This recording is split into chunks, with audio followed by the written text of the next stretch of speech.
નમસ્કાર વિદ્યાર્થી મિત્રો, આજે આપણે બીએસસી કેમિસ્ટ્રી સેમ 3ની અંદર સબ્જેક્ટ CCCH 301ની અંદર યુનિટ નંબર 2 કે જેનું નામ છે એસિડ બેઝના ગુણધર્મો વિશે હવે આપણે આગળ ચર્ચા કરીશું.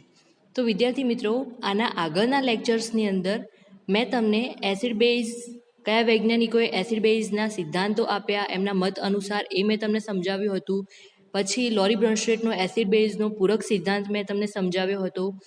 એ ઉપરાંત એસિડ બેઝ એટલે કે એસિડ બેઝનું માપક્રમ એટલે કે એસિડની એસિડિકતા અને બેઝની બેઝિકતા કઈ રીતે માપવામાં આવે છે એ પણ મેં તમને સમજાવ્યું હતું. કે એની અંદર એક તો હતો કે પીએચ માપક્રમ હતો, કે પીએચ માપક્રમ દ્વારા એસિડની એસિડિકતા અને બેઝની બેઝિકતા કઈ રીતે જાણી શકાય એ મેં તમને સમજાવ્યું હતું. એ ઉપરાંત પીકેના મૂલ્ય દ્વારા કે પીકેનું મૂલ્ય વધુ હોય કે ઓછું હોય તો એના આધારે આપણે એસિડની એસિડિકતા અને બેઝની બેઝિકતા કઈ રીતે આપણે જાણી શકીએ એ પણ મેં તમને સમજાવ્યું હતું. તો એની અંદર એવું કહ્યું હતું મેં તમને કે પીકેનું મૂલ્ય જેટલું વધુ હોય તો એ કેવો હોય, હંમેશા જેનું પીકેનું મૂલ્ય, જે દ્રાવણનું પીકેનું મૂલ્ય વધુ હોય એ હંમેશા એ દ્રાવણ કેવું હોય, બેઝિક હોય, એટલે કે એ પ્રબળ બેઝ તરીકે વર્તશે. જ્યારે જેનું પીકેનું મૂલ્ય ઓછું હશે એ પ્રબળ એસિડ તરીકે વર્તશે. પીકેનું મૂલ્ય ઓછું તો એસિડની પ્રબળતા કેવી, વધુ. પીકેનું મૂલ્ય વધુ તો એસિડની પ્રબળતા કેવી, ઓછી. બરાબર. તો એસિડની જે એસિડિકતા છે એ પીકેના મૂલ્યના વ્યસ્ત પ્રમાણમાં હતી, જ્યારે બેઝની બેઝિકતા હતી એ પીકેના મૂલ્યના સમપ્રમાણમાં હતી. હવે એના આગળ વિદ્યાર્થી મિત્રો આપણે જોઈશું કે સંયોજનની એસિડિકતા અને બેઝિકતા ઉપર અસર કરતા પરિબળો, factors affecting on acidity and basicity of compounds. તો અહીંયા આગળ આપણે વાત કરીશું કે કોઈ પણ તમને સંયોજન આપેલું હોય, ધારો કે તમને એવું સંયોજન આપેલું હોય કે એની સાથે હાઇડ્રોજન જોડાયેલો છે, બરાબર, એટલે કે એની સાથે H એટલે કે હાઇડ્રોજન એની સાથે જોડાયેલો છે. તો એ સંયોજનોને ધારો કે તમને 3 કે 4 સંયોજનો તમને આપેલા છે અને એમ કહેવામાં આવે કે આની પ્રબળતા, તમને 3 એસિડના નામ આપેલા છે અને જેની સાથે H એટલે કે હાઇડ્રોજન જોડાયેલો છે અને તમને એમ કહેવામાં આવે કે હવે આની પ્રબળતાના આધારે એને ક્રમમાં ગોઠવો. તો એની અંદર પણ એની સંયોજકતાના આધારે એટલે કે એ એસિડ જે છે એમની એસિડિકતા કેવી હશે, અલગ અલગ હશે. કેમ? કારણ કે એની અંદર હાઇડ્રોજન તો છે જ, પરંતુ એની સાથે જે તત્વ જોડાયેલું હશે એ તત્વના આધારે એટલે કે એના પરમાણુ ક્રમાંકના આધારે અથવા તો એના પીકેના મૂલ્યના આધારે અને એમના આધારે એમની એસિડિકતા અને બેઝિકતાની અંદર ફરક આપણને જોવા મળશે. તો કે સંયોજનની એસિડિકતા અને બેઝિકતા આપણે નક્કી કરવી હોય તો એની માટે અમુક પરિબળો જવાબદાર છે.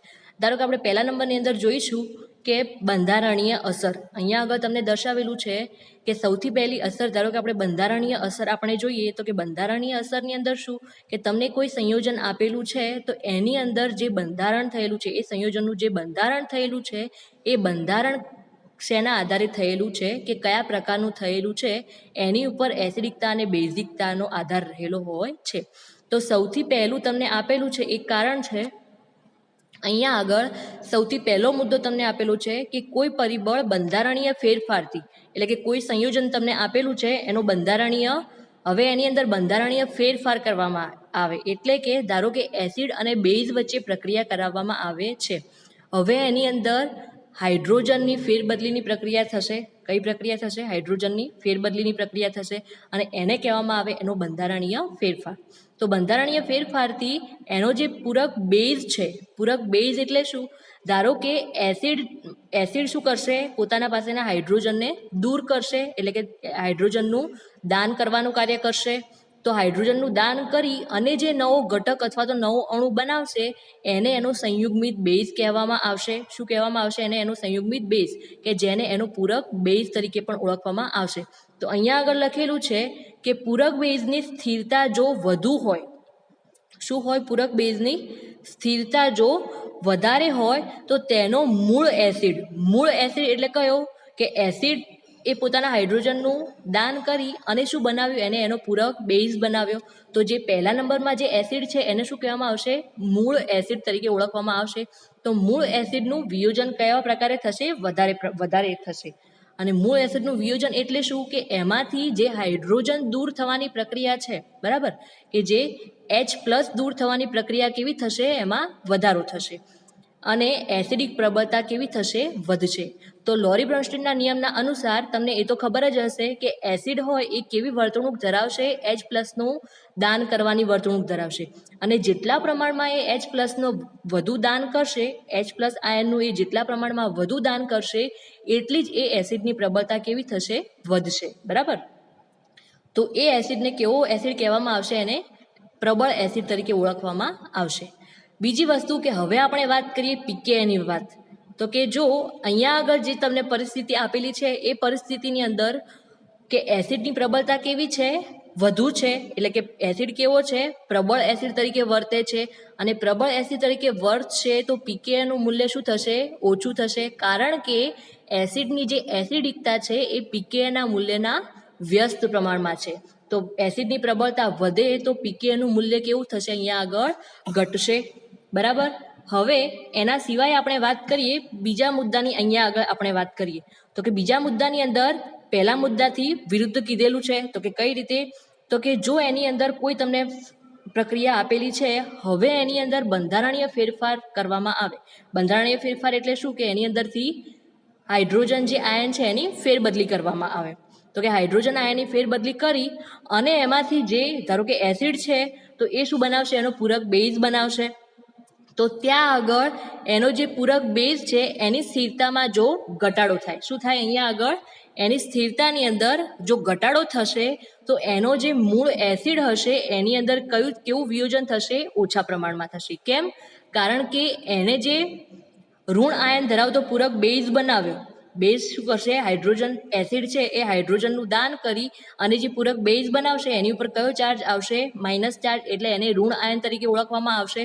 તો કે ઋણ આયનની સ્થિરતા શું થશે, અહીંયા આગળ ઘટશે અને ત્યાં આગળ ઋણ આયનની સ્થિરતા ઘટશે તો અહીંયા આગળ જે એસિડ છે, મૂળ એસિડ જે છે એ એસિડની અંદરથી હાઇડ્રોજનનું જે વિયોજન થાય છે એ હાઇડ્રોજનનું વિયોજન ઓછા પ્રમાણમાં થશે અને લોરી બ્રોન્સ્ટેડના નિયમ અનુસાર એસિડ કેવી વર્તણૂક ધરાવશે, H+ના વિયોજન, એટલે કે H+ને વધુ પ્રમાણમાં દાન કરવાનું કાર્ય કરે તો એ પ્રબળ એસિડ તરીકે વર્તે અને જો ઓછા પ્રમાણમાં H+નું દાન કરવાનું કાર્ય કરે તો એની પ્રબળતામાં શું થશે, ઘટાડો થશે. બરાબર. તો કે એ એસિડની પ્રબળતા અહીંયા આગળ કેવી થશે, ઘટશે. હવે એસિડની પ્રબળતા ઘટશે તો પીકેએનું મૂલ્ય શું થશે, અહીંયા આગળ વધશે. કેમ, કારણ કે એસિડની એસિડિકતા એ પીકેએના મૂલ્ય કરતાં વ્યસ્ત પ્રમાણમાં છે. તો વિદ્યાર્થી મિત્રો, હવે એના પછી આપણે જોઈએ કે અહીંયા આગળ જે તમને મુદ્દા લખેલા છે એની પ્રક્રિયા અહીંયા આગળ તમને દર્શાવેલી છે. તો આ છે એની પ્રક્રિયા. તો કે કઈ રીતે થશે, હવે અહીંયા આગળ કે તમને એમ કીધું હતું કે મૂળ એસિડ, તો મૂળ એસિડ આની અંદર કયો છે, HA. બરાબર. જે એસિડ છે HA છે એ મૂળ એસિડ તરીકે વર્તે છે, જ્યારે એનો પૂરક બેઝ કયો છે, એનો જે આ કોન્જ્યુગેટેડ એટલે કે સંયુગ્મિત બેઝ છે એ અહીંયા આગળ છે એ માઇનસ છે. કયો છે, એ માઇનસ છે. તો હવે આગળના મુદ્દાની અંદર હતું એ તમે અહીંયા આગળ પ્રક્રિયાની અંદર સારી રીતે સમજી શકો છો. તો અહીંયા આગળ જે પ્રક્રિયા થઈ એ પ્રક્રિયાની અંદર હવે શું કહેવા માગે છે કે આ પ્રક્રિયા જે છે એ વિઘટનની તરફેણ કરતા હોય છે.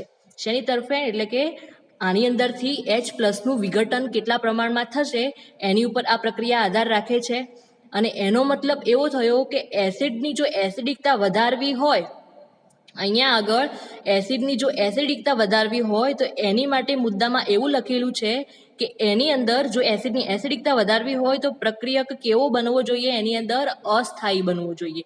અને અસ્થાયી કેમ, કારણ કે અહીંયા આગળ એસિડ જે છે એ પોતાના પ્રોટોનનું દાન કરશે. એસિડનું કાર્ય શું હોય, હંમેશા પ્રોટોનનું દાન કરવાનું કાર્ય હોય.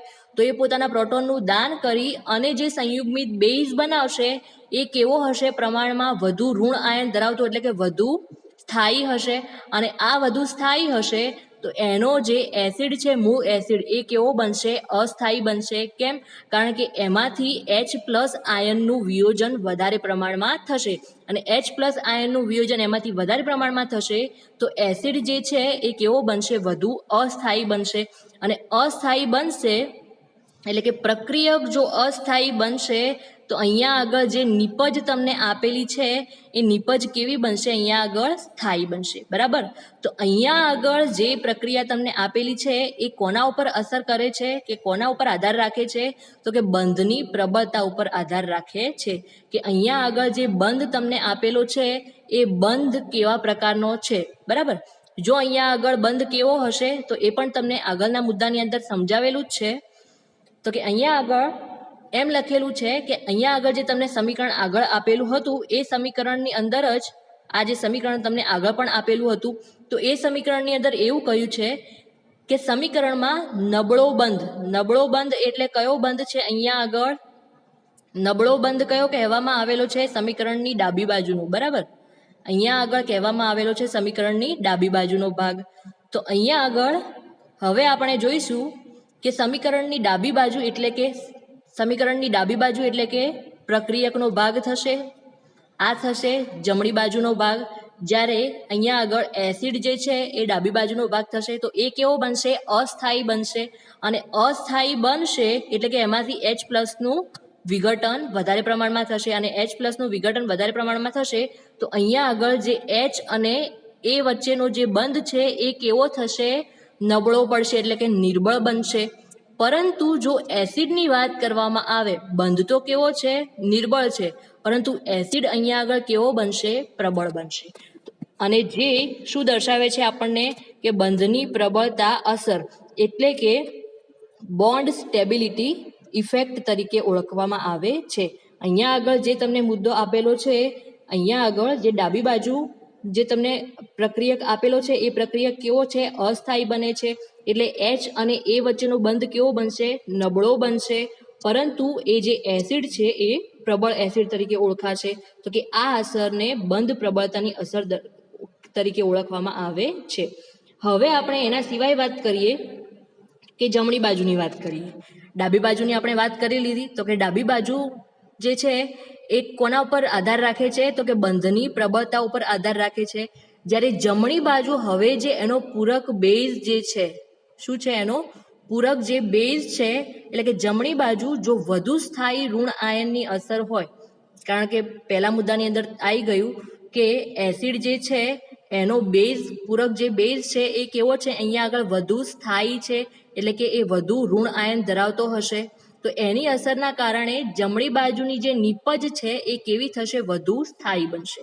કેવી થશે? વધુ સ્થાયી બનશે, બરાબર. અને જે ઋણ આયનની સ્થિરતાની અસરને દર્શાવે છે. ઋણ આયનની સ્થિરતાની અસર એટલે કે એને કહેવામાં આવે છે એનઆયન સ્ટેબિલિટી ઇફેક્ટ તરીકે એને ઓળખવામાં આવે છે. હવે એના પછી અહીંયા આગળ તમારે બે મહત્વના મુદ્દા અહીંયા આગળ યાદ રાખવાના છે. અને એ કયા છે? તો કે એ મુદ્દા છે કે પહેલો મુદ્દો છે કે નિર્બળ HA બંધ હોય. અહીંયા આગળ તમારે બે વાત યાદ રાખવાની કે જો H અને A વચ્ચેનો જે બંધ છે એટલે કે એસિડ જે છે, હવે એસિડની અંદર હાઇડ્રોજન તો જોડાયેલો જ છે, તો એને શું કહેવામાં આવે? HA બંધ કહેવામાં આવે, બરોબર. તો કે HA વચ્ચેનો જે બંધ હોય એ જો નિર્બળ હોય, કેવો હોય? જો નિર્બળ હોય તો એની એસિડિકતા કેવી થશે? વધુ થશે. આ યાદ રાખવાનું. એના પછીનો મુદ્દો છે કે જો H અને A વચ્ચેનો જે બંધ હશે એ પ્રબળ હશે. કેવો હશે? જો પ્રબળ હશે તો એસિડિકતામાં શું થશે? ઘટાડો થશે. કેમ ઘટાડો થશે? કારણ કે HA બંધ પ્રબળ હશે તો એને તોડવો કેવો થશે? મુશ્કેલ. એટલે કે એમાંથી હાઇડ્રોજન આયન ઓછા પ્રમાણમાં દૂર થશે. અને હાઇડ્રોજન આયન ઓછા પ્રમાણમાં દૂર થાય તો એની એસિડિકતામાં ઘટાડો થાય લોરી અને બ્રોન્સ્ટેડના નિયમ અનુસાર. અને જો હાઇડ્રોજનનો વધારે પ્રમાણમાં દાન થાય એટલે કે હાઇડ્રોજનનું વિયોજન વધારે પ્રમાણમાં થાય તો એ પ્રબળ એસિડ તરીકે વર્તે છે, બરાબર. તો આ થઈ હાઇડ્રોજન અને એસિડ વચ્ચે જે બંધ હોય છે એ બંધની વાત. કે જો એ બંધ નિર્બળ હશે તો એસિડિકતામાં વધારો થશે. અને જો એ બંધ પ્રબળ હશે એટલે કે મજબૂત હશે તો એની એસિડિકતામાં ઘટાડો થશે. હવે એના પછી અહીંયા આગળ આપણે જોઈશું કે કોઈ પણ તમને સંયોજનો આપેલા હોય એમની એસિડિકતા જો તમારે જાણવી હોય તો એમની એસિડિકતા જાણવા માટે બે પ્રકારની અસરો મહત્વની છે. કે બે પ્રકારની અસરો અહીંયા આગળ જવાબદાર છે. તો કે અહીંયા આગળ કોઈ પણ સંયોજનની એસિડિકતા જાણવી હોય તો એની માટે બે પ્રકારની અસરો અહીંયા આગળ જવાબદાર છે. તો કે કઈ તો કે એક તો છે બંધ પ્રબળતાની અસર. કઈ છે? બંધ પ્રબળતાની અસર. અને બંધ પ્રબળતાની અસર જે છે એ આવર્ત કોષ્ટકની અંદર જે તત્વો આપેલા છે તમને, બરાબર, એ ઉદાહરણ પણ મેં તમને આગળના લેક્ચરની અંદર એક વખતે સમજાવ્યું હતું, બરાબર.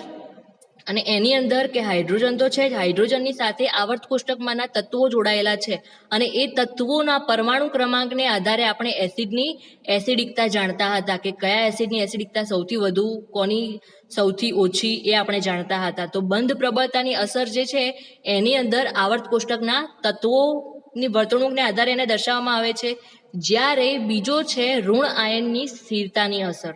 તો કે ઋણ આયનની સ્થિરતાની અસર ઉપર પણ 4 પરિબળો આધાર રાખે છે. ઋણ આયનની સ્થિરતા પણ 4 પરિબળો ઉપર આધાર રાખે છે અને એ કયા છે?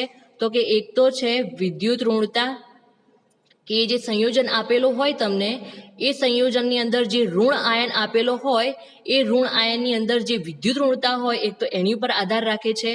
બીજો છે એની અંદર જે સંકરણ થશે, એટલે કે કક્ષકોની અંદર ઇલેક્ટ્રોનની ગોઠવણી કયા પ્રકારે થશે, એક તો એના ઉપર આધાર રાખશે. એના પછી છે સંસ્પંદનની પ્રક્રિયા ઉપર. તો સંસ્પંદનની પ્રક્રિયા કઈ રીતે થશે એ પણ હજુ સુધી તમારે હજુ આગળ આવશે કે સંસ્પંદનની પ્રક્રિયા એટલે શું, કે ઋણ આયન જે એની ઉપર જે કોઈ પણ ધારો કે તત્વ આપેલું હોય એની ઉપર જે ઋણ આયન ધરાવતું હોય એ ઋણ આયન વારા પરથી જુદા જુદા પરમાણુઓ ઉપર સ્થાનાંતરિત થાય છે. એને સંસ્પંદનની પ્રક્રિયા તરીકે ઓળખવામાં આવે છે. એ હજુ તમારે આગળ આવશે. અને એના પછી છેલ્લું પરિબળ છે કે પ્રેરક અસર. તો કે ઋણ આયનની સ્થિરતા માટે કયા પરિબળો ઉપર આધાર રાખે છે? તો કે એક તો છે વિદ્યુત ઋણતા ઉપર, સંકરણ, સંસ્પંદન અને પ્રેરક અસર, કે જેની ડિટેલની અંદર માહિતી હજુ આ ચેપ્ટરની અંદર આપણે આગળ હવે જોઈશું. આના પાછળના ભાગમાં આપણે હવે જોઈશું. તો આટલા સુધી તમને ખબર પડી ગઈ કે કોઈ પણ સંયોજનની એસિડિકતા માટે મુખ્ય 2 પરિબળો મહત્વના છે, 2 પ્રકારની અસરો મહત્વની છે. એક તો છે બંધની પ્રબળતાની અસર અને બીજી છે ઋણ આયનની સ્થિરતા અસર. કે બંધની પ્રબળતા છે એ આવર્ત કોષ્ટકમાંના જે તત્વો છે એમના આધારે દર્શાવવામાં આવશે, જ્યારે ઋણ આયનની સ્થિરતા માટે 4 પરિબળો મહત્વના છે. તો કે એક તો છે વિદ્યુત ઋણતા, સંકરણ, સંસ્પંદન અને પ્રેરક અસર.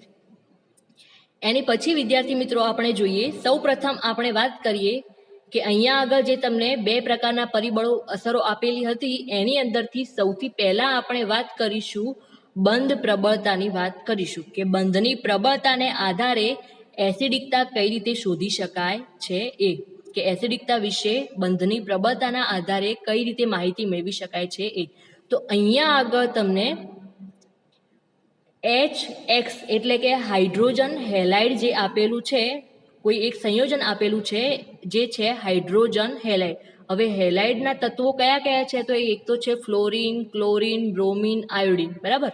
હેલાઇડ સમૂહના તત્વો કયા છે? એક તો છે ફ્લોરિન, ક્લોરિન, બ્રોમિન અને આયોડિન. તો અહીંયા આગળ આ તત્વોની સાપેક્ષમાં આપણે એસિડિકતા શોધવાની છે કે આ જે તમને 4 સંયોજનોના નામ આપેલા છે અને એ 4 સંયોજનોના pKa મૂલ્યને આધારે જો આપણે જોઈએ કે સૌ પ્રથમ એમના pKa મૂલ્યને આધારે જોઈએ તો કે pKa મૂલ્યને આધારે કઈ રીતે એસિડિકતા જાણી શકીએ. તો અહીંયા આગળ તમને બધાના pKa મૂલ્યો આપેલા જ છે કે HF જે છે એટલે કે હાઇડ્રોજન અને ફ્લોરિન વચ્ચેનો જે બંધ છે HF સંયોજન છે એના pKa મૂલ્ય છે 3.5. HCl છે એના pKa મૂલ્ય છે -7. HBr છે એના pKa મૂલ્ય છે -8 છે, બરાબર. અને HI જે છે એના pKa મૂલ્ય છે -9. તો pKa મૂલ્ય પ્રમાણે મેં તમને આગળ કહ્યું એ પ્રમાણે કે જેનું pKa મૂલ્ય વધુ હશે એ નિર્બળ એસિડ તરીકે વર્તશે અને જેનું pKa મૂલ્ય સૌથી ઓછું હશે એ પ્રબળ એસિડ તરીકે વર્તશે. તો એ રીતે અહીંયા આગળ હવે આપણે એસિડિકતાનો ક્રમ જાણીએ તો કે એસિડિકતાનો ક્રમ અહીંયા આગળ હવે કઈ રીતે લખાશે? તો કે સૌથી ઓછું pKa મૂલ્ય કોનું છે? તો કે HI બંધનું. કયા સંયોજનનું સૌથી ઓછું pKa મૂલ્ય છે? HI સંયોજનનું છે. જ્યારે સૌથી વધુ pKa મૂલ્ય કોનું છે? તો કે HF સંયોજનનું છે. તો HF સંયોજનનું pKaનું મૂલ્ય સૌથી વધુ છે, માટે તેને સૌથી નિર્બળ એસિડ તરીકે ઓળખવામાં આવશે. હવે એનાથી વધુ પ્રબળ કયો ગણાશે? તો કે એનાથી થોડુંક ઓછું કોનું છે? તો કે HCl નું pKaનું મૂલ્ય છે, બરાબર. એનાથી થોડુંક ઓછું કોનું છે? તો કે HBr એટલે કે -8, અને સૌથી ઓછું pKaનું મૂલ્ય છે HI એટલે કે -9. તો pKaના મૂલ્યનો ક્રમ અહીંયા આ પ્રમાણે થશે, બરાબર. એના ક્રમને કઈ દિશામાં pKaનું મૂલ્ય એટલે કે એસિડિકતા કઈ દિશામાં વધશે? તો કે જમણી તરફ જતા એસિડિકતા વધે છે. તો HI જે છે એને પ્રબળ એસિડ તરીકે અને HF જે છે એને નિર્બળ એસિડ તરીકે અહીંયા આગળ ઓળખવામાં આવે છે. તો આ થઈ બંધની પ્રબળતાના આધારે.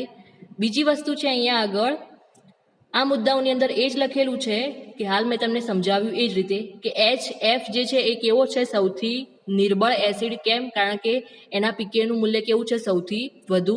જ્યારે HI જે છે એ કેવો છે? પ્રબળ એસિડ. કેમ? કારણ કે એના pKaનું મૂલ્ય કેવું છે? સૌથી ઓછું. માટે હવે અહીંયા આગળ દર્શાવેલું છે તમને કે એસિડની પ્રબળતા અને pKaના મૂલ્ય વચ્ચે કયો સંબંધ છે એ. તો એને અહીંયા આગળ આ રીતે દર્શાવવામાં આવેલો છે કે એસિડની પ્રબળતા જે છે એ pKaના મૂલ્યના વ્યસ્ત પ્રમાણની અંદર છે.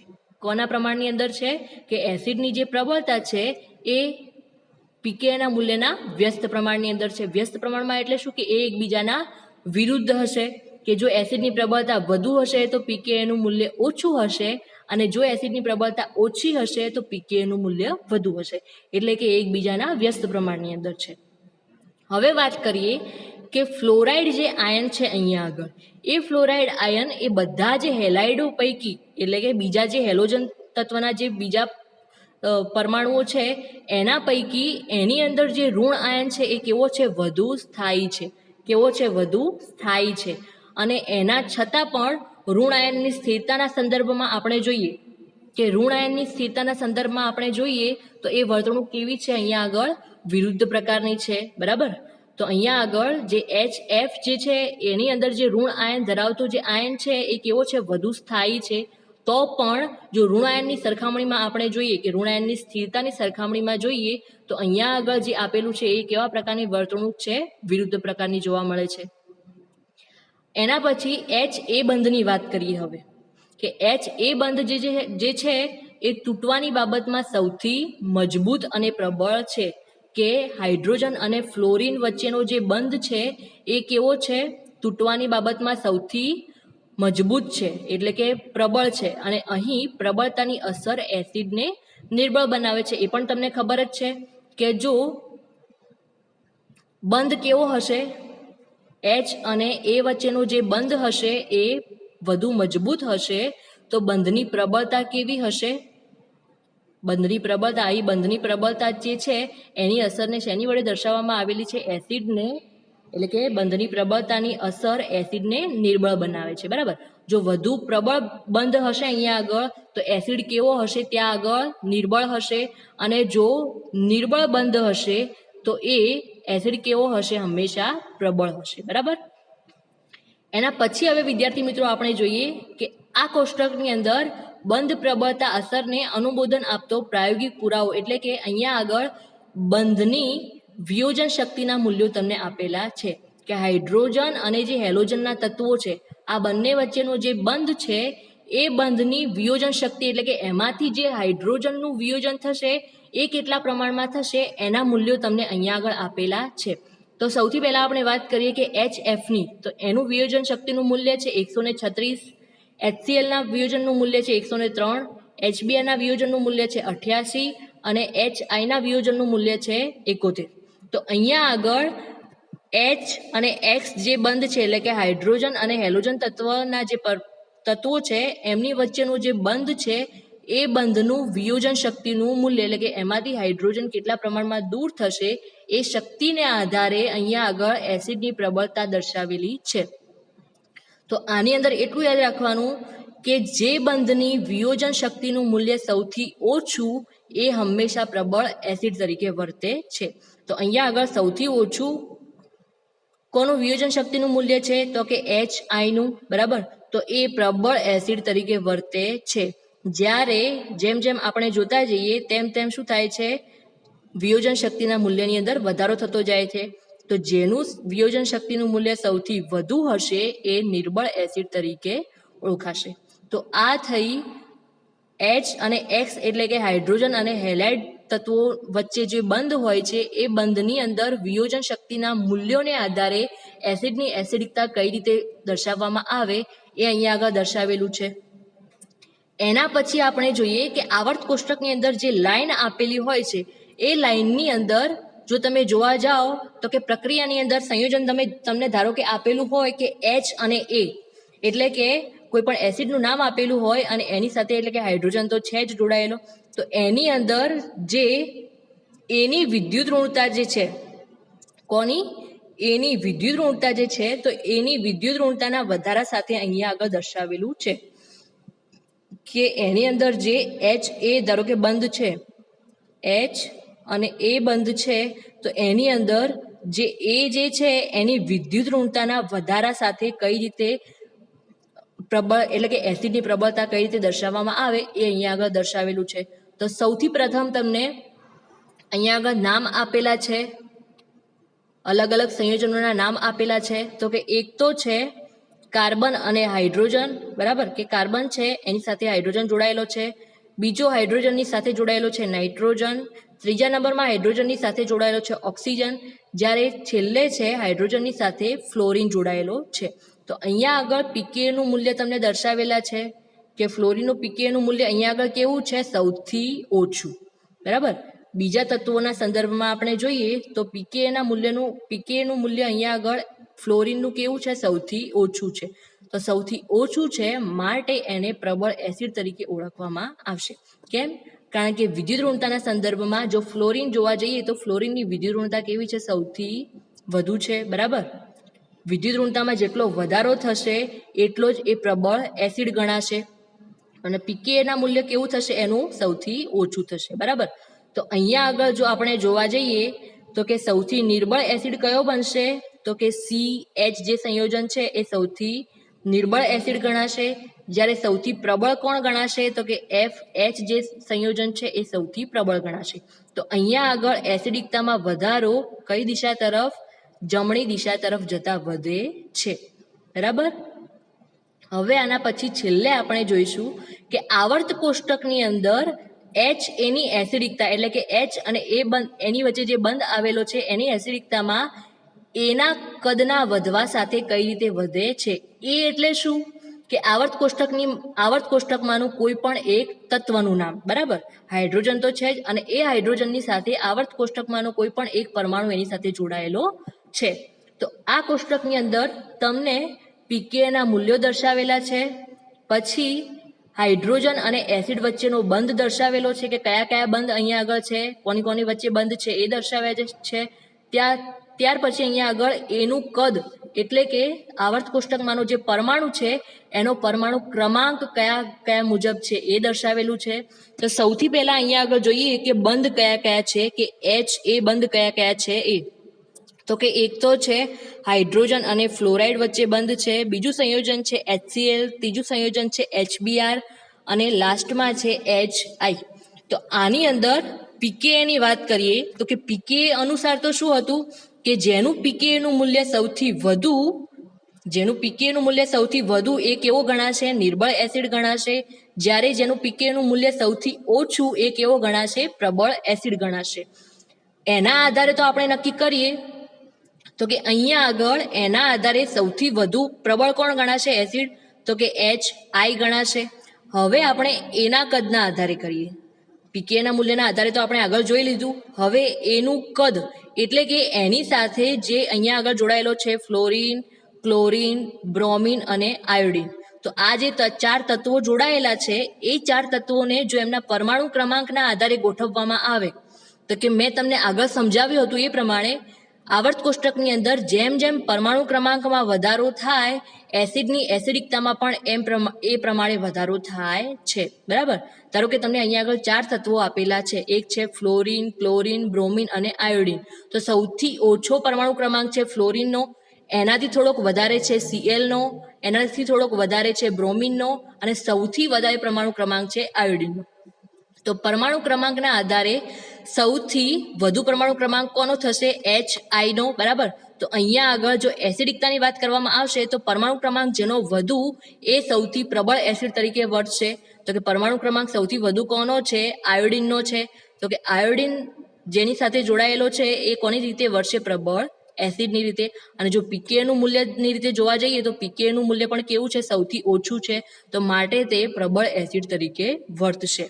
અને અહીંયા આગળ પણ પરમાણુ ક્રમાંકની અંદર જેમ જેમ વધારો થશે તો એમ એમ એની એસિડિકતાની અંદર પણ વધારો થશે અને એ એસિડિકતાનો ક્રમ અહીંયા આગળ જમણી બાજુ તરફ જતા વધે છે.